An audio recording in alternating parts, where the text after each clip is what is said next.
Study IQ IAS, अब तैयारी हुई अफोर्डेबल। नमस्कार दोस्तों, मैं मोहित जिंदल स्वागत करता हूं आपका स्टडी IQ के इस सेशन में। दोस्तों, इस सेशन में मेरे साथ एक बहुत ही स्पेशल गेस्ट हैं, हमारे ज्योग्राफी डिपार्टमेंट के हेड प्रितेश माथुरकर सर। तो Pritesh, welcome to this session. Thank you sir. तो प्रितेश, मेरा पहला सवाल आपसे ये है, आपकी जर्नी के बारे में हम जानना चाहेंगे कि ज्योग्राफी सब्जेक्ट का चयन आपने कैसे किया। सर, ऐसा बोला जाता है कि जो चीज़ आप दिल से चाहते हो वो चीज़ आपको मिल जाती है। एंड जोग्राफर बनने के लिए आपको ट्रैवलिंग ये बहुत एक अच्छा जरिया होता है। तो बचपन से मेरी हॉबी रही कि मैं ट्रैवल करूं। तो पहले तो पूरा इंडिया का दर्शन हो चुका था। देन अब सोचा कि लेट्स ट्रैवल द वर्ल्ड। तो as a traveller I have travelled more than 47 countries. वाह। तो उस वजह से नए जगह पे जाके वहाँ का कल्चर एक्सपीरियंस करना, वहाँ का हेरिटेज देखना, वहाँ की हिस्ट्री जानना एंड वो सारी चीज़ें उसके ज्योग्राफी से कैसे लिंक होती है, ये समझना मेरी पहले से पैशन रही है। एंड जहाँ जहाँ मैं गया हूँ, मुझे वहाँ यही एक चीज़ समझी है कि जो ज्योग्राफी होती है किसी प्लेस की, जिसे हम लोग टोपोग्राफी कहते हैं टेक्निकल टर्म्स में, तो टोपोग्राफी से आपकी सोसाइटी, आपकी हिस्ट्री, आपकी इकोनॉमी एंड अभी प्रेजेंट में तो जियोपॉलिटिक्स, ये भी एक बहुत बड़ा खेल बनता जा रहा है आज के तारीख में। तो ये बहुत ज़्यादा लिंक होता है। तो जो चाहत है ज्योग्राफी को बेसिकली घूमने की वजह से आई है, वो बेसिकली जानने की वजह से आई है, क्यूरोसिटी। जैसे जब रेनाइसा फेज आया यूरोपियन डार्क एजेस के बाद में, जब लोगों ने जहाज में बैठे एंड लोग बोले कि अभी घूम के आएंगे, अभी चर्च की अथॉरिटी खत्म हो गई, अभी हम लोग साइंटिफिक इंक्वायरी करेंगे। तो जैसे जैसे नई जगहों पे गए, नया डाटा आना शुरू हुआ है, तो लोगों की इंक्वायरी बढ़ी है। तो बेसिकली ज्योग्राफी की जो चाहत है वो साइंटिफिक इंक्वायरी से बहुत ज्यादा लिंक करती है। अगर आप में वो जिज्ञासा है, अगर आप में वो इंक्वायरी करने वाला वो हम बोलेंगे कीड़ा है, तो आप ज्योग्राफी डेफिनेटली कर सकते हैं। तो ऐसा कह सकते हैं कि आप ज्योग्राफी सिर्फ पढ़ाते नहीं है, बल्कि ज्योग्राफी जीते भी हैं। जीते भी हैं, ज्योग्राफी से मोहब्बत है। That's really nice। और प्रितेश, अब मेरे को आप ये बताएं कि आपकी यूपीएससी में जर्नी कैसी रही। यूपीएससी मेरी जर्नी सर ऐसी रही थी कि मेरा तो इंजीनियरिंग बैकग्राउंड था। मैंने तो एनआईटी नागपुर से इलेक्ट्रॉनिक्स एंड कम्युनिकेशन में इंजीनियरिंग किया था। तो उसके बाद ही मेरा एक आईएफएस ऑफिसर के साथ मेरा एक इंटरेक्शन हुआ था। वो मेरे पॉइंट ऑफ इंस्पिरेशन थे कि जहाँ से मैंने जर्नी शुरू की। फिर जो मेक्का ऑफ कहते हैं सिविल सर्विसेज एग्जामिनेशन, दिल्ली का जो ORN है, हम वहाँ पे आए, हमने कोचिंग शुरू की, सब की। बट हुआ ऐसा कि जिस तरीके से टारगेटेड कोचिंग चाहिए, वो टारगेटेड कोचिंग नहीं थी उस वक्त। जिस तरीके से अभी के जो प्लेटफॉर्म्स है, जो टारगेटेड कोचिंग मिलती है, बट कोचिंग नहीं थी। तो हम लोगों ने खुद ब खुद एनालिसिस करके, खुद ब खुद करके हमने वैसी जर्नी की। एंड मैंने लगातार 16, 17, 18 में 3 years consecutively prelims and mains appear की थी। तो इस जर्नी में मुझे दो चीज़ें बहुत पता लगी कि अगर आपको geography as an optional choose करना है एंड अगर आपको ज्योग्राफी एज एन ऑप्शनल में आगे बढ़ना है, तो आपको इंटरलिंकेज, जो इंटरकनेक्शन होता है दुनिया का, वो बहुत अच्छा होना चाहिए। And second most important thing, आपके लोकेशन पे बहुत अच्छा कमांड होना चाहिए।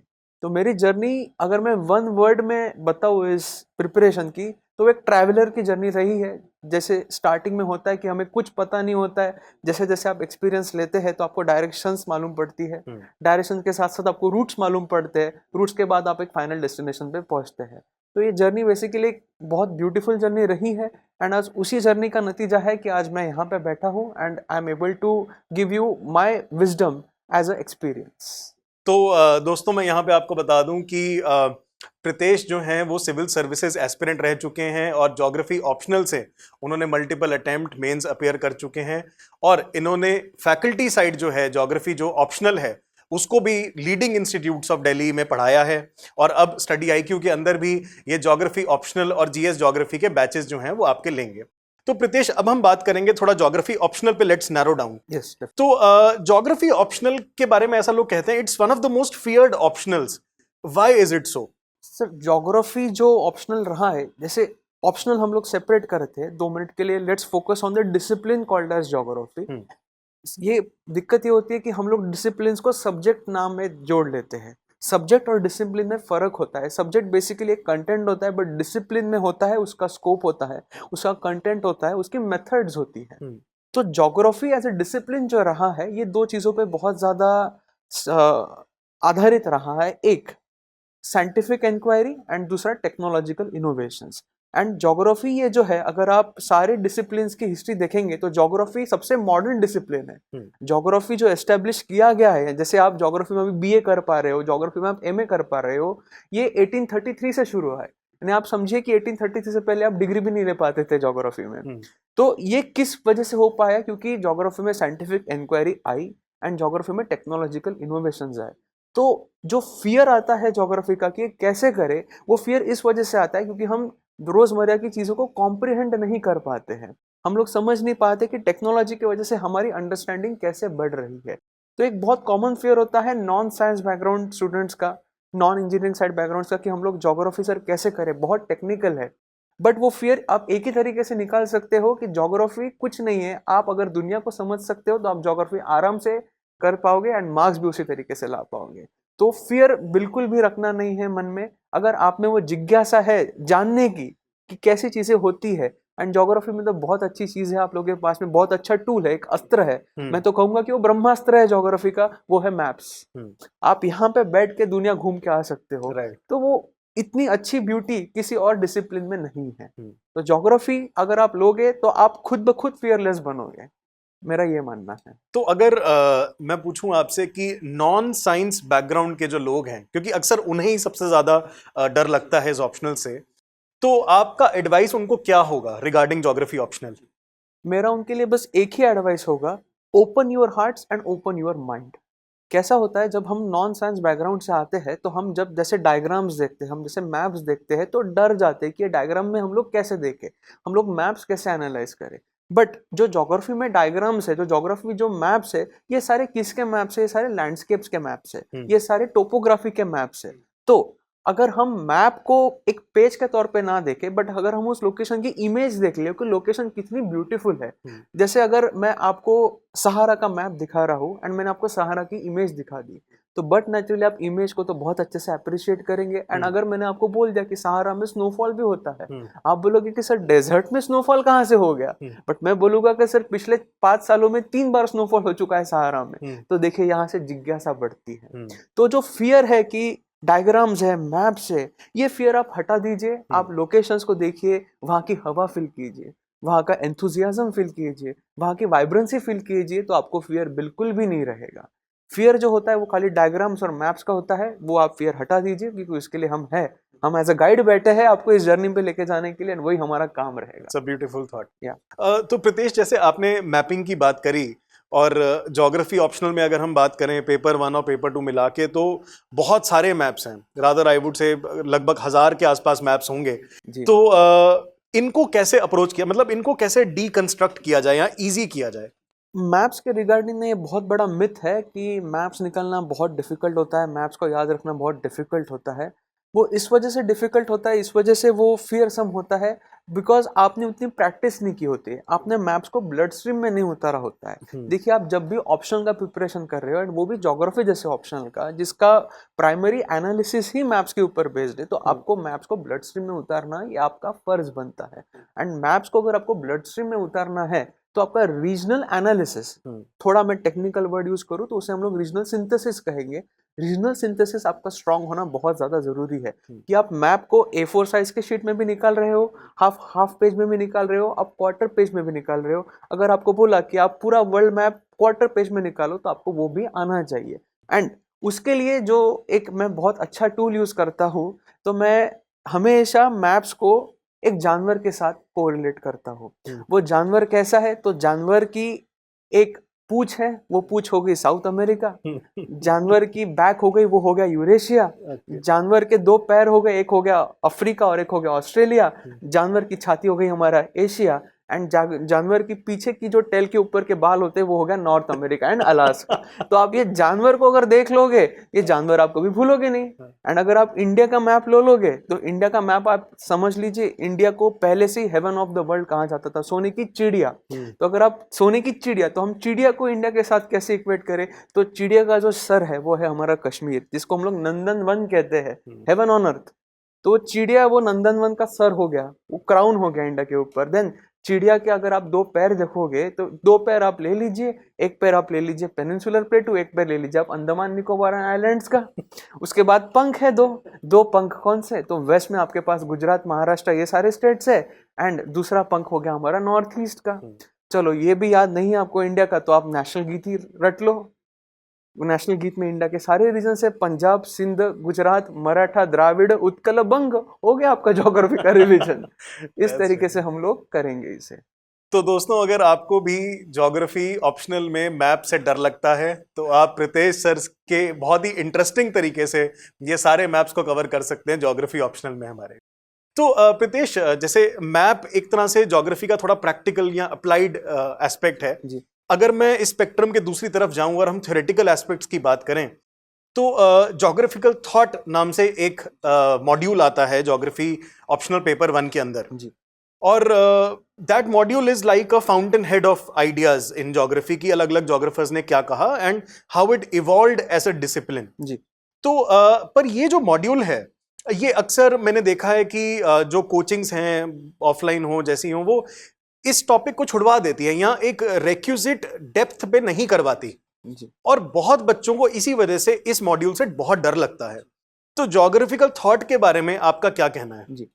मैं इसके लिए आप सभी को जो भी मुझे देखेंगे एंड सर आपको भी, मैं आपको 3-4 लाख साल पहले लेके जाना चाहूंगा। Let us go back into the ages and let us understand कि उस वक्त की सोसाइटी कैसी थी। तो उस वक्त कैसा होता था कि जो भी मेल्स होते थे वो शिकार करने के लिए सवेरे निकल जाते थे, फीमेल जो रहती थी वो गुफा में बैठ के घर संभालती थी, छोटे बच्चे खेलते रहते थे, एंड जब शाम होती थी तो एक बॉनफायर जलता था।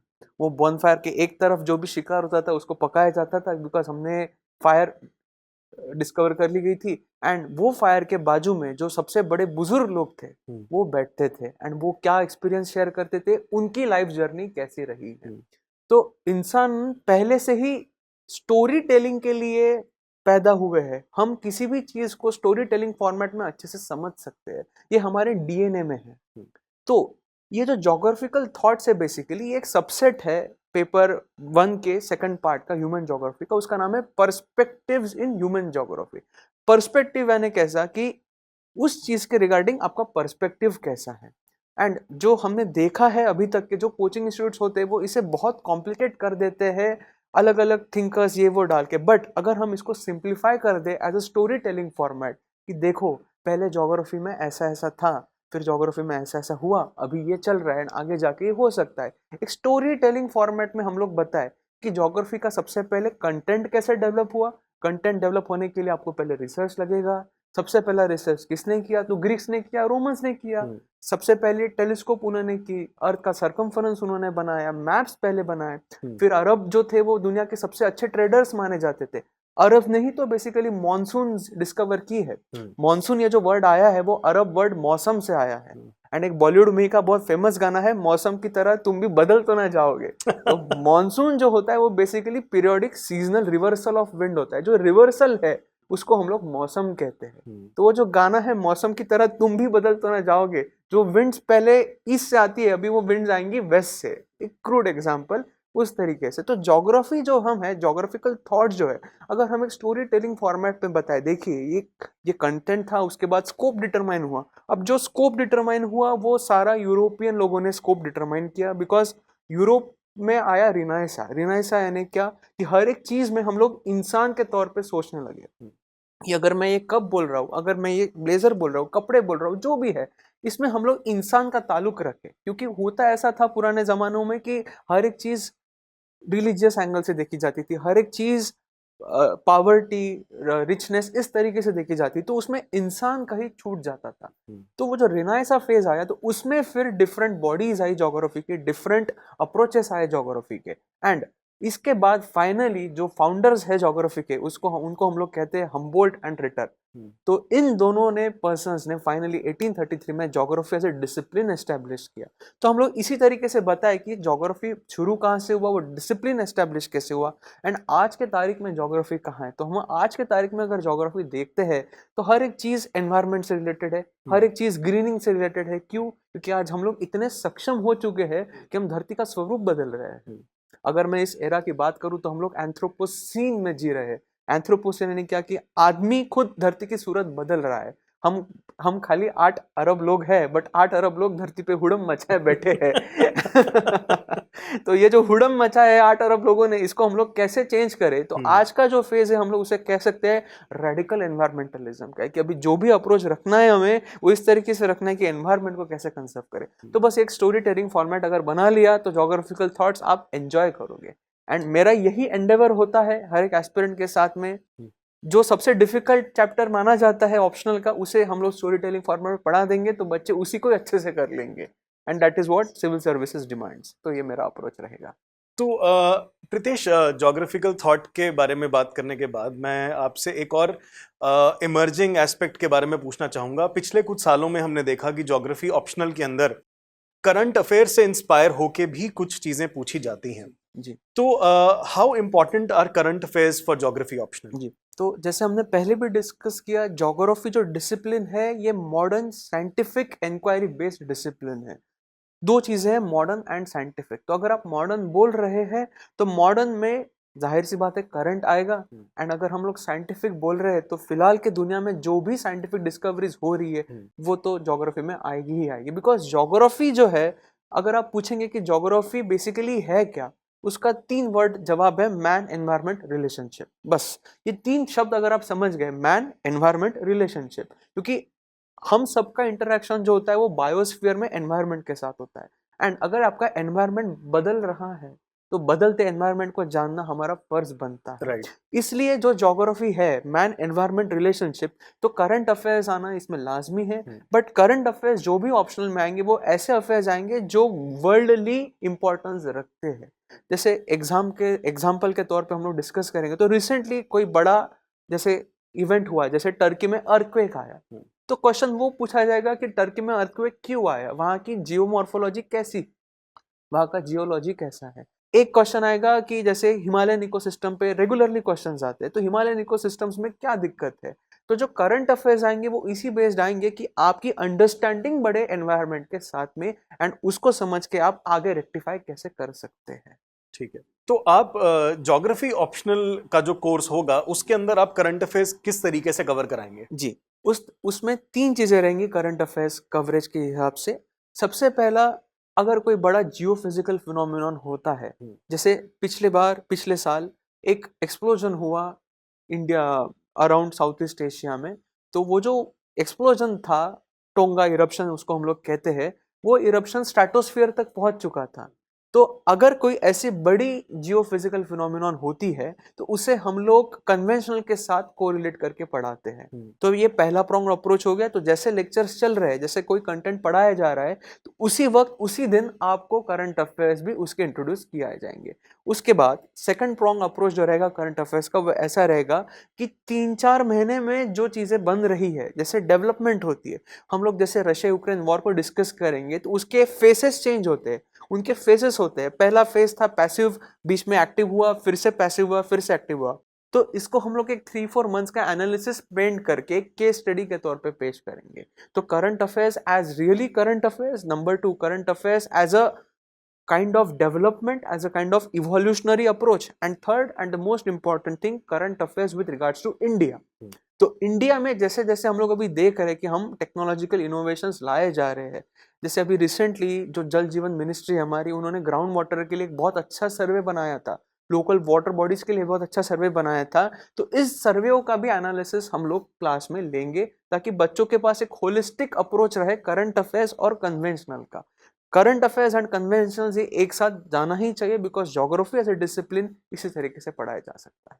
तो दोस्तों, मैं यहाँ पे आपको बता दूं कि स्टडी आईक्यू के ज्योग्राफी ऑप्शनल कोर्स में, जैसे प्रीतेश ने बताया कि करंट अफेयर्स की जो कवरेज है ज्योग्राफी ऑप्शनल के हिसाब से, वो रेगुलर बेसिस पे जैसे जैसे आपके लेक्चर्स चलेंगे वैसे वैसे जो करंट अफेयर्स हैं वो भी आपके कवर होते चले जाएंगे। इसके बाद प्रीतेश, मेरा जो अगला सवाल है आपसे, students often face a big challenge in answer writing geography optional में। तो what is your approach towards answer writing? आप बच्चों को कैसे आंसर राइटिंग सिखाएंगे अपने ज्योग्राफी ऑप्शनल कोर्स में? ज्योग्राफी ऑप्शनल में कोई भी एस्पिरेंट होता है, हम लोग अभी इन जो भी बच्चे मुझे देख रहे हैं, वी वोंट कॉल देम बच्चे, we will call them aspirants from here on, कि वो हमारे साथ जुड़ने वाले हैं, हमारे वॉरियर्स रहेंगे।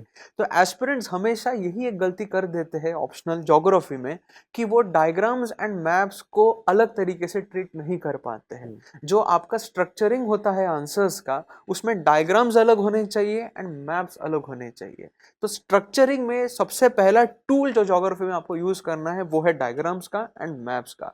इसके बाद आपको टूल यूज करना है charts, pie charts and Venn diagrams का। Because geography as an optional का जो हम लोग पेपर देखेंगे, अगर आप हर एक आंसर थ्योरी फॉर्मेट में लिखेंगे तो आप पेपर कभी कंप्लीट ही नहीं कर पाएंगे। तो आपको किसी किसी आंसर्स में बहुत ऑब्जेक्टिवली लिखना पड़ेगा, कोई कोई आंसर्स आपको बहुत सब्जेक्टिवली लिखने पड़ेंगे।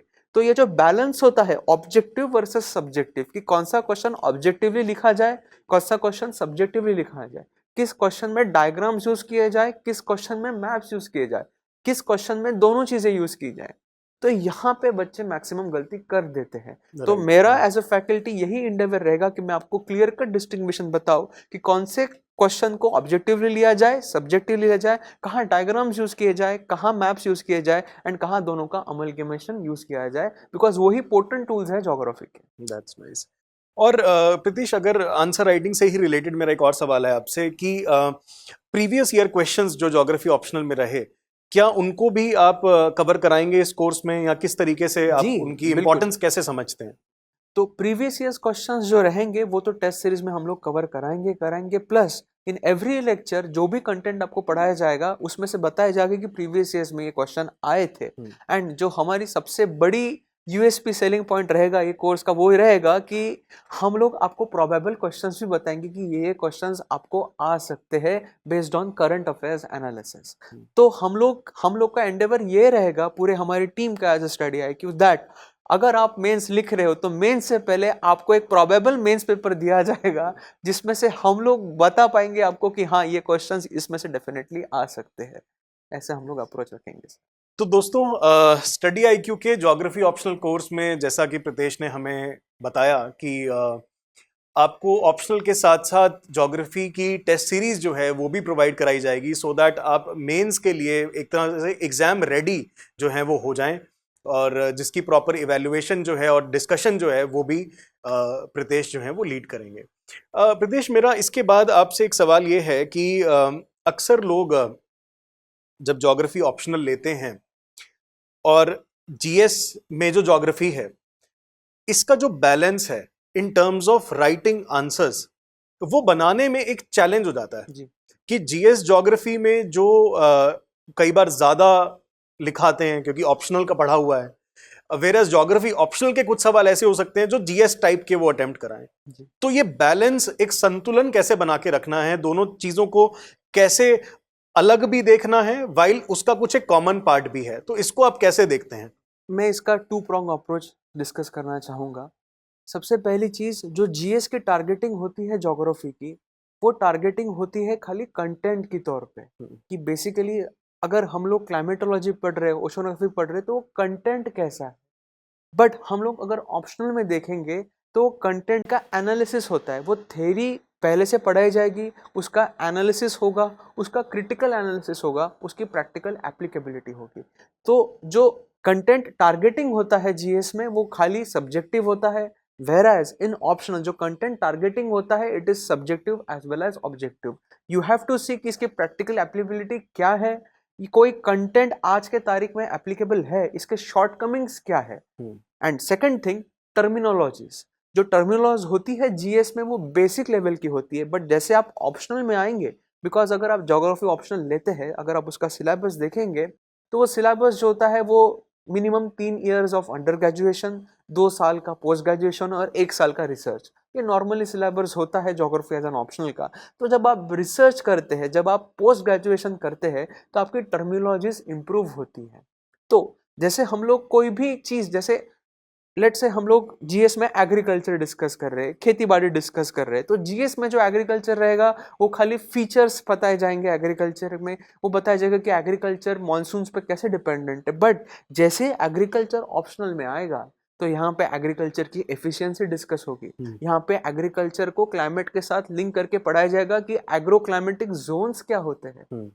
जैसे इस साल का ईयर है इंटरनेशनल ईयर ऑफ मिलेट्स, तो मिलेट्स क्यों जरूरी है इंडिया में? Because there is a phenomenon called as dryland agriculture. जो हमारा मैक्सिमम प्रोडक्शन आता है एग्रीकल्चर का वो ड्राईलैंड बेल्ट से आता है इंडिया का। तो जैसे आप ऑप्शनल टेरिटरी में जाएंगे तो आपको एनालिसिस करना पड़ता है कि ये पर्टिकुलर कंटेंट क्यों जरूरी है इंडिया के लिए। तो इंटरनेशनल ईयर ऑफ मिलेट्स क्यों जरूरी है इंडिया के लिए? बिकॉज हमें एग्रीकल्चर का प्रोडक्शन बढ़ाना है, प्रोडक्टिविटी बढ़ानी है, एंड बट नेचुरली हमें एम्प्लॉयमेंट जनरेट करनी है, एंड उसके साथ आपको इकोनॉमी भी बढ़ानी है। तो ये जो लिंक होता है खेती बाड़ी का इकोनॉमी से, ये जो लिंक होता है फ्रॉम लेवल 0 टू लेवल 100, ये लिंक आएगी ऑप्शनल में। वेयर एज इन जीएस ये जो लिंक रहेगी ये बेसिक लेवल पे आके खत्म हो जाएगी। एंड जो मैक्सिमम एस्पिरेंट्स गलती करते हैं, जो ऑप्शनल करते हैं एंड फिर वो आंसर जीएस का लिखते हैं, तो वो लोग ये जानने में गलत कर देते हैं कि जीएस का आंसर हम लोग कहाँ तक के लिमिट करें।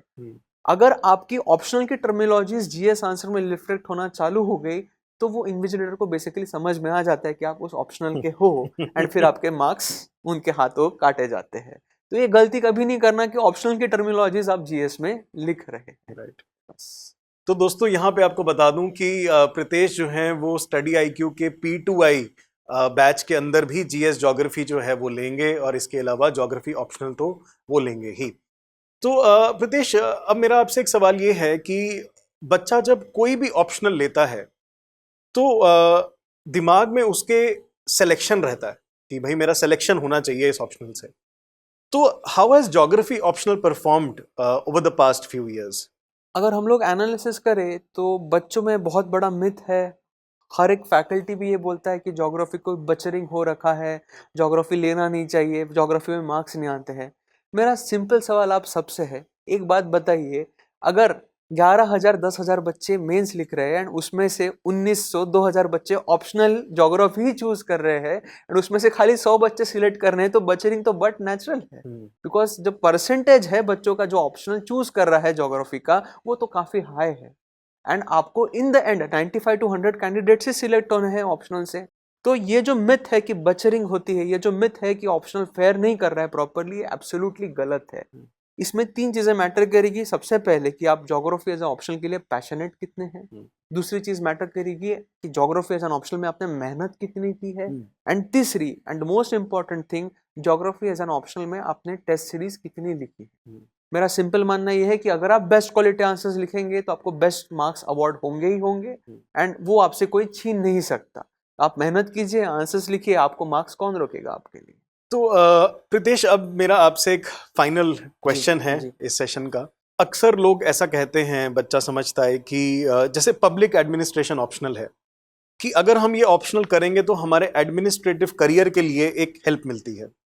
मैं आपसे ये समझना चाहता हूँ कि ज्योग्राफी ऑप्शनल किस तरह से एक एडमिनिस्ट्रेटिव करियर में हेल्प कर सकता है, उसको आप कैसे देखते हैं? How can it help? Geography as an optional जो है, मेरा मानना ये है कि बाकी सारे ऑप्शनल्स एक साइड में एंड ज्योग्राफी एक साइड में।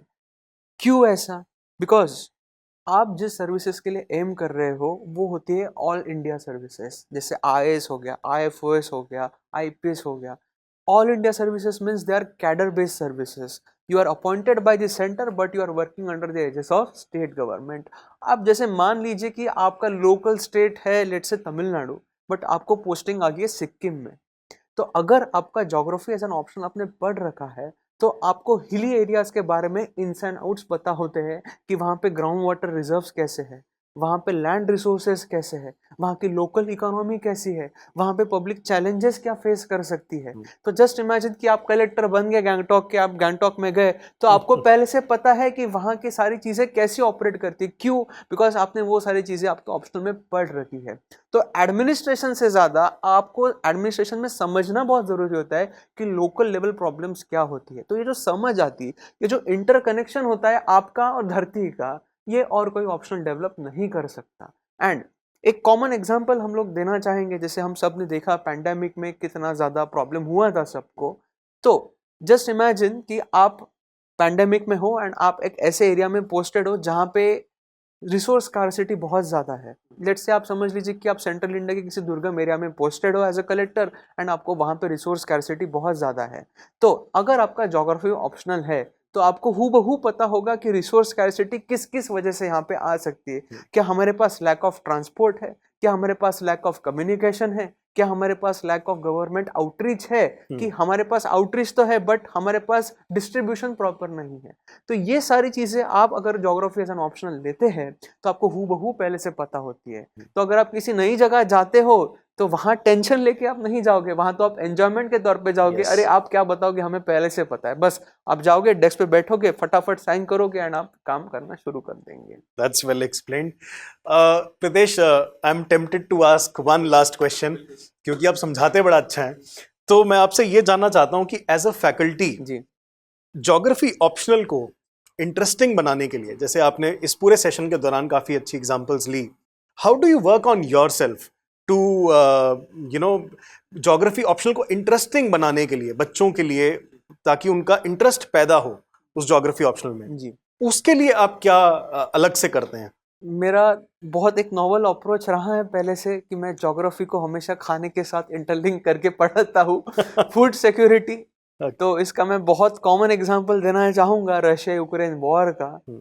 हर कोई बोल रहा है कि ये जो वॉर है ये बेसिकली डॉलर और रूबल का है, हर कोई बोल रहा है कि war NATO versus eastern Europe का है। बट मेरा सिंपल मानना है कि ये सब साइड में रखिए। रशिया ने जो सबसे पहला काम किया यूक्रेन पर अटैक करके, तो रशिया ने सबसे पहले चोरी छुपे 350 मिलियन टन गेहूं चुरा लिया। ओके, क्यों चुराया? क्यों चुराया? बिकॉज रशिया को पता है आगे जाके क्लाइमेट चेंज है, साइबेरिया में एग्रीकल्चर नहीं हो सकता। अगर रशिया इतना बड़ा देश है, अगर वो खुद के जनता को खाना ही नहीं खिला पा रहा है, if the food security of a nation is not addressed, तो क्या कोई नेशन सोवरेन बन सकता है? बिल्कुल भी नहीं। एंड आप देखिए ना साहब, दो कंट्रीज के बीच में वॉर चल रहा है, रशिया और यूक्रेन के बीच में वॉर चल रहा है। वो दो कंट्रीज, एक मीडिएटर आता है उनके पास में नाम का टर्की, बोले टर्की सफेद झंडा लेके आ गया कि हम मीडिएटर है। एंड ये दो देश जाके मिलते हैं टर्की में एंड बोलते हैं कि अभी लेबनान को गेहूं चाहिए, तो आप प्लीज सेफ पैसेज इंश्योर कीजिए। यहाँ वॉर चल रहा है, शिप के ऊपर से मिसाइल जा रही है, पर स्लिप बराबर गेहूं लेके लेबनान जा रही है। जो ओडेसा नाम का पोर्ट है यूक्रेन का, सबसे बड़ा कंटेनर पोर्ट है ये पूरे यूरोप का, वहां से ग्रेन शिपमेंट बराबर जा रही है।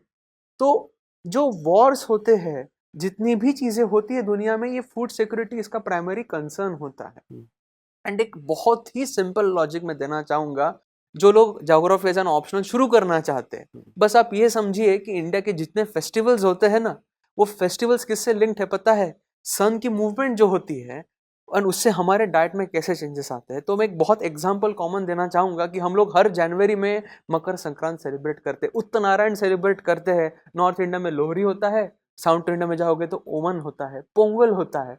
तो बेसिकली ये है क्या, क्यों कहा जाता है कि जैसे जनवरी आ गया तो आप तिल खाना शुरू कीजिए, सेसमी सीड्स खाना शुरू कीजिए, आप थोड़ा सा खुद के बॉडी में आप ऐसे फूड्स डालिए जो मेटाबॉलिज्म को बूस्ट करते हैं। क्यों?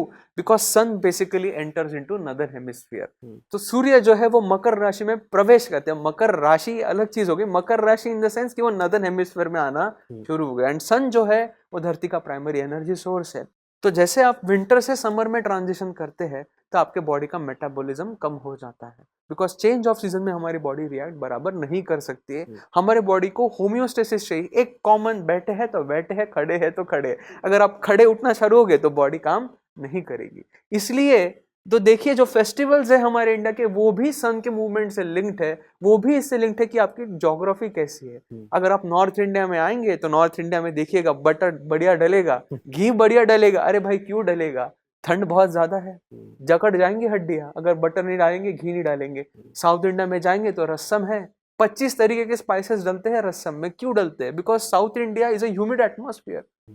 तो अगर ह्यूमिड एटमॉस्फेयर है तो आपका डाइजेशन काम ही कैसे करेगा? तो आग लगाने के लिए हम लोग स्पाइसेस डालते हैं। अगर आप सेंट्रल इंडिया में जाएंगे तो सेंट्रल इंडिया में खड़े मसाले बहुत यूज होते हैं। क्यों यूज होते हैं? Because central India is hot and dry.